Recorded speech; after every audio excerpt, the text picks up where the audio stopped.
What's going on, YouTube? Welcome to the channel. Today I've got my Shelby GT350 in. We're going to be doing a quick little install. Should take no more than 10-15 minutes, if that.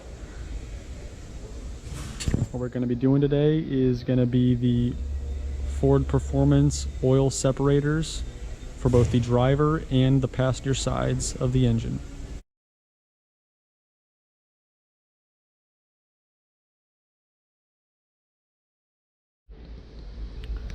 Alright, I've got our main components set up here.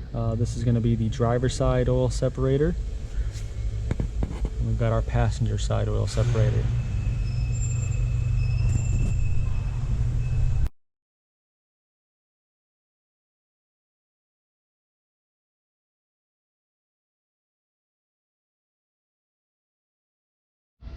Alright, right here we have our passenger side PCV hose.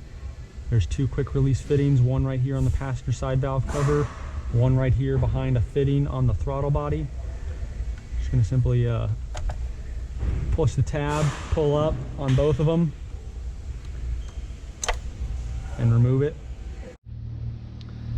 Next you'll take the passenger side PCV oil separator and just kind of tuck it in behind the harness.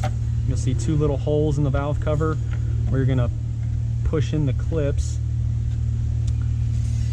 Just kind of finesse it in there.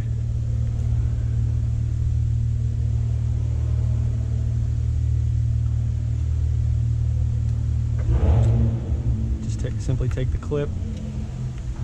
For this one, you're just going to reuse the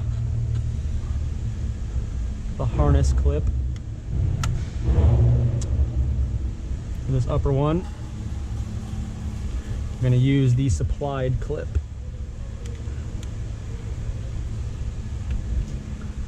Make sure it's fully seated, pop it into place. I went ahead and released the harness up here, just gave me a little bit more play. Make sure it's out of the way of any of the coolant lines. Now that we have the oil separator installed, we can go ahead and install the two hoses. The non-flexible one goes to the passenger side. The right angle fitting faces towards the valve cover, and you'll just simply line it up and push it until you hear that click, and do the same thing on the oil separator. Alright, now we can install the other hose. Again, the right angle side faces the engine. And I found it was easier to install that right angle one first, and then kind of work your way over to the other one. It definitely creates a little bit of a kink there, but what it's made to do is kind of rotate once you get it installed, and kind of shrink down.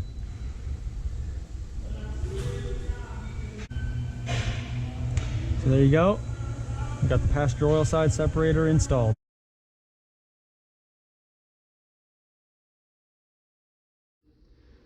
All right, now we can go ahead and install the driver side oil separator. The first thing you're going to want to do is actually pop this little clip right here on the strut tower in the frame. Just take your trim tool and pop it out.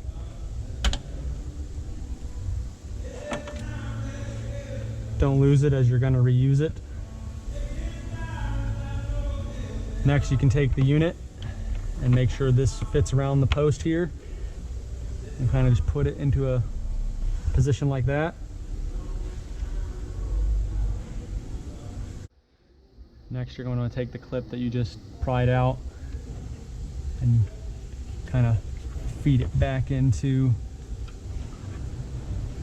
the item. Whoop. Sometimes it'll pop out.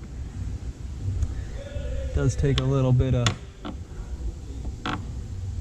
finesse. Just gonna want to locate the spot that it just came out and then seat it. Then you're going to take another supplied clip with the kit, and this one actually goes under the strut tower, there's a hole already pre-drilled into the body. Seat the clip.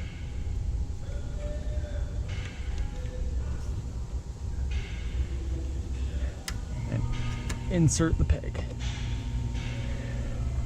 And then the last piece of hardware to fully mount the unit is this 10mm nut. It's also supplied with the kit. 10mm nut and a 1/4" ratchet will do the job.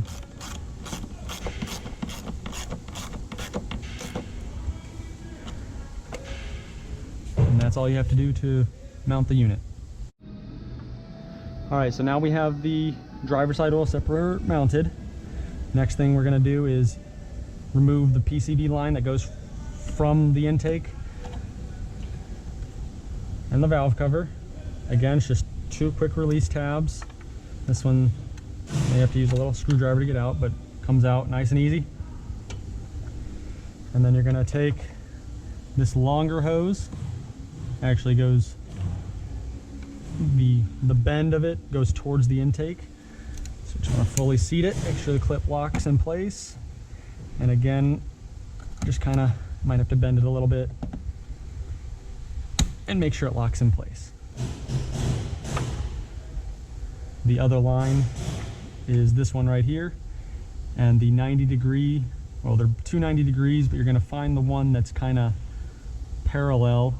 See this, if you were held it like this, that isn't going to work. So this one goes to the tab back here, fully lock it in place,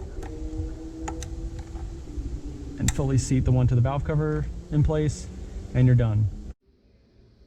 Alright, now that we've got our oil separators installed, let's have a quick discussion on why you'd want to do this. So the primary reason for the passenger side to be installed is for street driving and some spirited driving.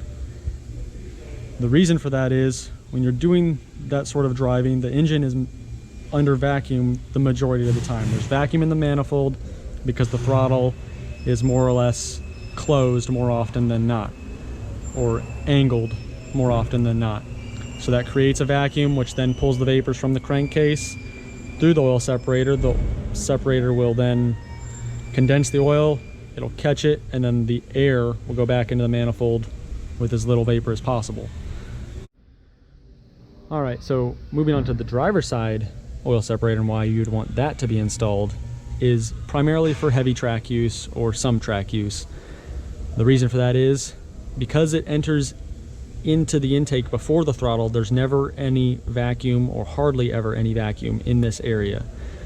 So when the high crankcase pressures are built up and it's not under vacuum, due to these engines being 12-to-1 compression, revving to over 8,200 RPM, that creates a lot of pressure, and there's not enough vacuum in the manifold to then pull the vapor out or pull the gases out. So then it diverts to the driver's side, where the same thing, the vapors will come up through the tube into the separator, it'll condense it, catch it, and then the air will go back into the intake. But that only happens under high RPM, high load scenarios when the throttle is more or less open more often than closed.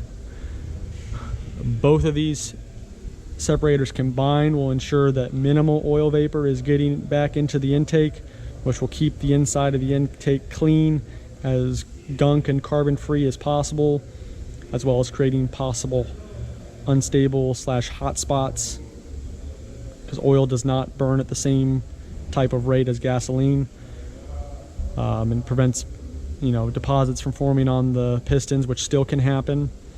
You're not really going to have a problem with intake valves getting gunk on them due to these being port injections still, but if this was a direct injection vehicle, these would be even more important to have installed on the vehicle.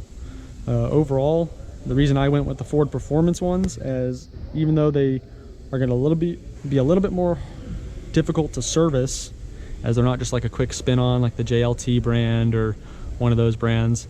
They've actually got 4 hard screws that have to come out in order to drop the unit and dump the oil. I do like the fit and finish of the items.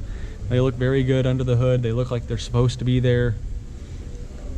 And that is my goal with the car, is to try and keep things as relatively clean and OEM as possible.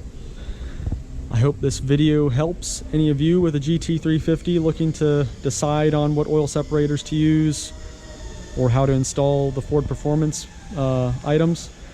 And I look forward to seeing you on the next video. Thank you. Please subscribe.